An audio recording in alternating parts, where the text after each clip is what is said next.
Google, a popular company making itself very unpopular, as it seems impossible to find out how much tax they should be paying here. Twice they've been summoned to explain themselves to MPs, not very successfully. You're a company that says you do no evil, and I think you do evil. And now her committee says Google should do the right thing. I want Google to behave properly. The law is not black and white. I think there is a responsibility on these big corporations to behave morally.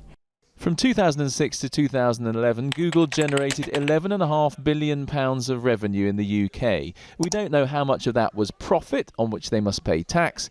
What we do know is for that period they paid just £10 million in corporation tax.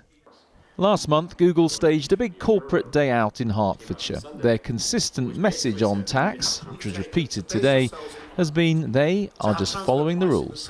The Google view here is that taxes should not be up to Google. Google is following the international tax regime. If the international tax regime changes, we will absolutely follow it. Other big international companies like Starbucks and Amazon have faced similar pressures, but today it's all about Google. The Select Committee says it has evidence the company is not being straight about where it generates income, and it wants Revenue and Customs to investigate.